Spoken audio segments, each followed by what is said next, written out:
नमस्कार, वंदे मातरम। मैं हूं श्यामगिरी। आप देख रहे हैं हमारा चैनल मुद्दा भारत का। मुद्दा भारत का यानी मुद्दा आपका। मुद्दा है महाराष्ट्र की राजनीति का। महाराष्ट्र की राजनीति की अगर बात करूं तो लोकसभा चुनाव का माहौल है और भाजपा को जो टारगेट दिया गया है 45 प्लस का, यानी 48 में से 45, उसके लिए उन्होंने दो पार्टियां तोड़ी और क्या हासिल की उसके बारे में चर्चा करें। यानी कि अजीत दादा पवार की एनसीपी और मनसे को जो बाद में लिया गया है, उसके लिए उनको क्या बेनिफिट्स हुआ है, क्या फायदा हुआ, क्या फायदा होगा आगे, कितनी उम्मीद लगाए थे और क्या मिला, इसी पर हम थोड़ा चर्चा कर लेंगे। क्योंकि सब लोग पूछ रहे हैं कि अजीत दादा को लेकर जो है बीजेपी ने बहुत खराब किया, मन से भी आ गई बीच में, और अब लोग कंफ्यूज है कि आखिर में हम इसको वोट दें, क्या इस वोट देने के बाद क्या होगा पता नहीं, क्योंकि 2019 में इसी तरह कुछ हुआ था। सर, आप क्या मानते हैं सर कि अजीत दादा इन मन से, इन राज ठाकरे जी, और उसके पहले चलो ठीक है, शिंदे साहब को सत्ता में लाना था, उनको मतलब बीजेपी को सत्ता में आना था वापसी के लिए, तो दूसरा कोई पर्याय ही नहीं था। शिंदे साहब ने 40 विधायकों को लेके आए और उन्होंने सत्ता बनाई। लेकिन उसके बाद जिस तरह से राजनीति हुई महाराष्ट्र में, एनसीपी को तोड़ के जो है अजीत दादा को लिया गया, फिर लास्ट मोमेंट पे यानी चुनाव से थोड़ा समय पहले जो है राज साहब को लिया गया, तो क्या हासिल हो पाई बीजेपी के सर? सर मुझे सुबह से एक सवाल तकलीफ दे रहा है। वो सवाल मैं आपको पूछता हूँ, उसका आपको जो लगता है वो जवाब दे दो। ठीक है, बोलिए सर। मुझे किसी ने ऐसा बताया कि विधानसभा चुनाव के समय समय बीजेपी बजाय राज ठाकरे जी से समझौता करने के बजाय अभी ऐसा प्लानिंग कर रही है कि मनसे को ही तोड़ा जाए और मनसे के कुछ सदस्य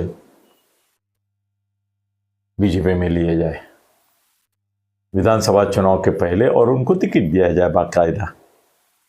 ऐसे कितने लोग हैं सर? अभी आप ना मेरे को कुदेरते बहुत है, उंगली डाल के, टेढ़ी उंगली डाल के घी निकालते हैं। सर कुछ है कुछ है, मतलब कुछ है। अभी कुछ का मतलब कुछ है, कुछ भी हो सकता है। सर, मनसे को तोड़ने की जरूरत क्या है? अपने पार्टी के लोगों को बड़ा बनाओ। राज ठाकरे ऐसा है, ये तेरी बात मत करो। सवाल ये बड़ा है सर, सवाल ये बड़ा है, आप इम्पोर्ट कर रहे हो सर। आपकी बुद्धि आपको कहती है कि तोड़ने की क्या जरूरत है, हमारी पार्टी बढ़ाओ, हमारे लोगों को बढ़ाओ। सर ये आप जो बोलते हो मोदी को नहीं क्या समझता? समझना चाहिए ना सर। शाह को नहीं समझता है? शाह और मोदी से थोड़े आप क्यों नहीं समझ रहे? वही तो बोल रहा हूँ मैं, क्यों शाने आप? मैं उनसे सवाल कर रहा हूँ। मैं ये वीडियो उनको जाना चाहिए। वो शाने, उनसे हम शाने थोड़े। हाँ भाई, वो भी सोची समझी चाल है ना उनकी। देखो, मतलब उनकी चाल ये है कि विरोधियों को खत्म करो तो हमारा पक्ष बड़ा होगा। सर सीधी बात है, हम बचपन से सीखते हैं कि भाई ये रेशा है जी, इसको छोटी करना है। टीचर पूछते थे इसको छोटी करना है बिना मिटाए। तो हमको क्या करना चाहिए? तो हम बड़ी रेशा निकालते थे। वो बड़ी रेशा निकालते समय हमको ये और ये साइड से एडिशन मिलेगी तो हम बड़ी हो जाएगी। लेकिन बिना मिटाए ना सर, हम तो इसको कहाँ मिटाए? अब ये मिटाने का काम कर रहे हैं ना सर। नहीं, अगर हम आपकी पार्टी तोड़ रहे हैं तो आपको मिटा रहे हैं ना सर। अच्छा चलो, ये मुद्दा आपका जायज है।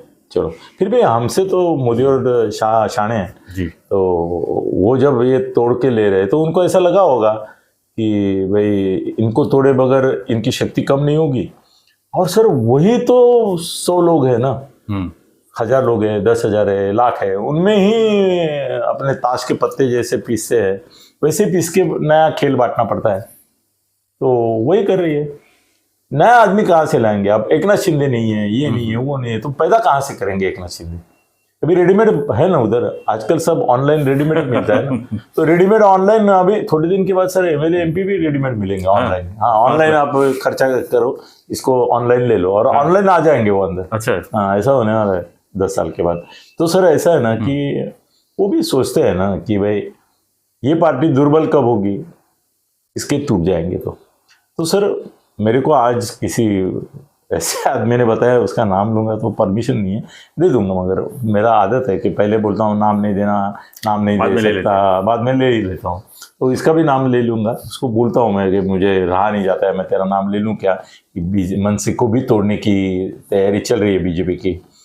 तो वो बोलेगा जरा ठहर ना, ये इलेक्शन हो जाने दे, उसके बाद बोल सकता है तू मेरा नाम, या नहीं बोलेगा तो ठीक है, वट एवर इट इज। मगर सर ये कल की न्यूज़ हम आज दे रहे हैं, सर हम बीमारी की न्यूज़ देते हैं। हमने जिक्र किया बिल्कुल। अभी के वीडियो में, पहले वीडियो में किया नहीं, जिक्र अपने किया था ना, पवार साहब जो है जहां 12 नहीं हमारा वीडियो था जी कि जिस दिन इसका सुप्रिया का कैंपेन खत्म हो जाएगा उस दिन वो बीमार पड़ जाएंगे। अभी किसी की बीमारी का इस तरह से अंदाज देना बड़ी बात हो गई।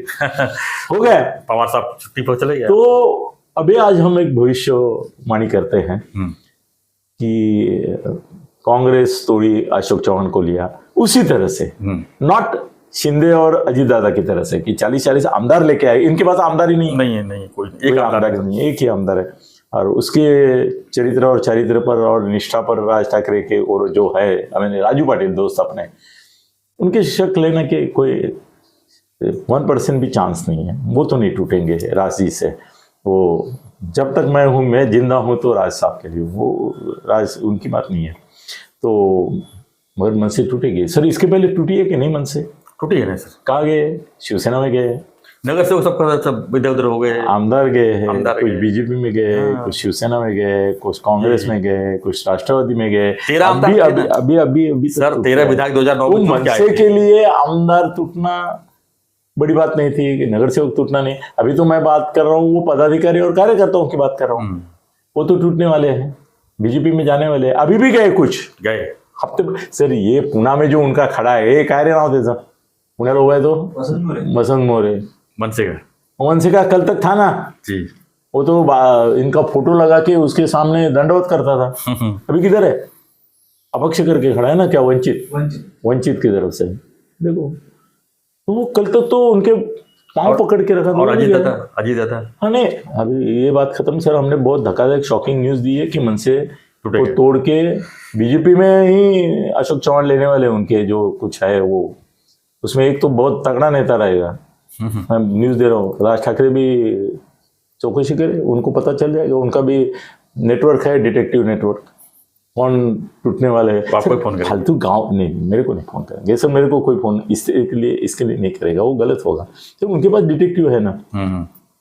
मैं एक बड़े नेता, कुछ कार्यकर्ता, कुछ पदाधिकारी, इनकी बात कर रहा हूँ। मगर वो तोड़ेंगे सर बीजेपी, तो राज ठाकरे पछता है कि बोलेंगे।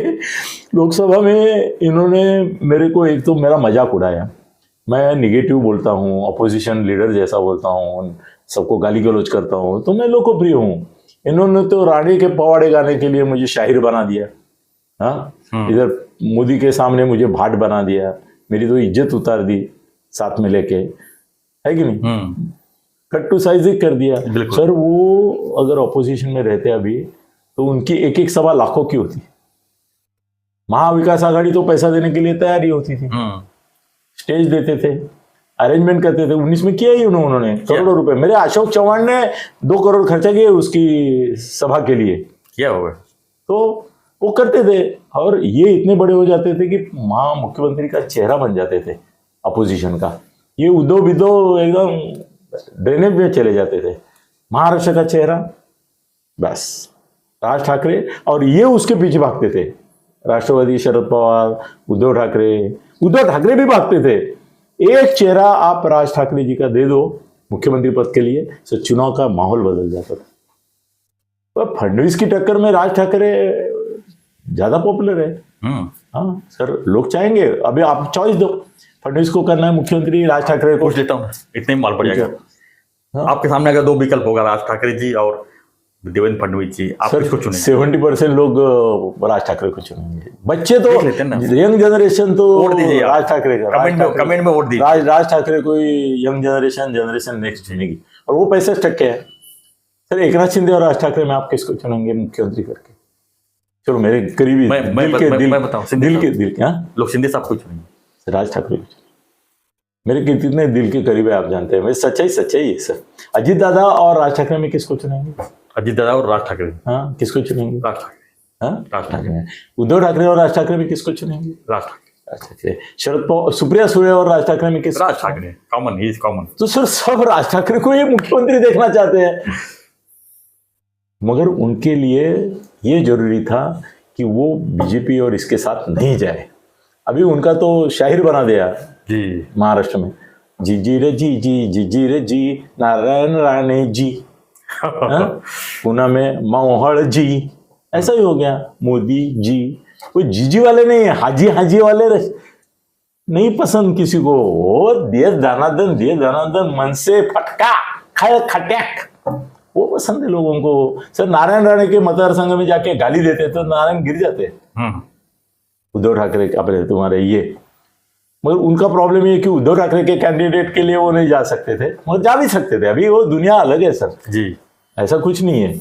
जब उद्धव को ये आया तो उसको गाड़ी में लेके गया राजी ठाकरे, कि नहीं? उनको लेके गए थे ना, कौन लेके गए सर? ऐसा कुछ नहीं है। अभी सर वो सुप्रिया सुळे अभी अजीत दादा के घर में बैठी है जब हम बात कर रहे हैं, बिल्कुल, और वो उनकी कोई आशा कोई है पवार, उसको कुछ देखने के लिए गई है, ऐसा कुछ नहीं होता है सर। ये कभी भी एक हो सकते हैं, ऐसा नहीं, लंबी कहानी है मगर हो सकते हैं।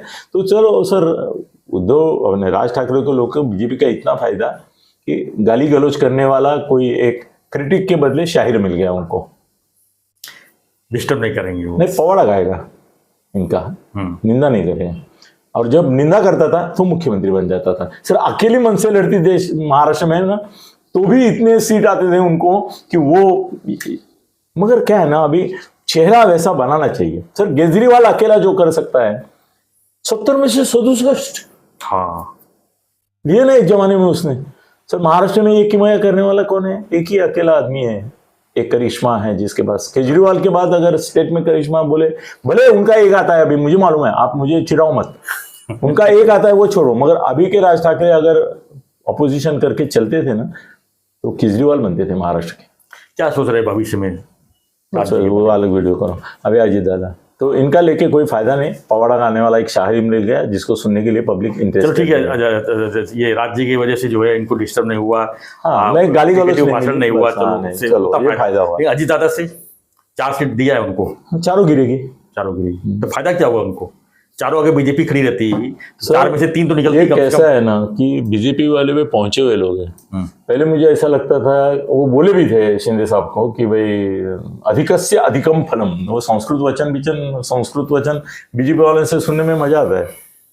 कोई उनके खिलाफ गया तो बोलते विनाशकाले विपरीत बुद्धि, उन्होंने किसी को लिया तोड़ के तो बोलते अधिकस्य अधिकम फलम। तो ऐसा बोले कि शिंदे साहब आप तो हमारे साथ है ही, पर लोकसभा लड़नी है हमको, लोकसभा में अपने को ताकत चाहिए, एक और मराठा नेता चाहिए। वो तो मराठा ही है ना शिंदे साहब, और वो मराठा गढ़ी यशाचा धनी है और वो मर्द मराठा है, फिर भी उन्होंने इनको लिया।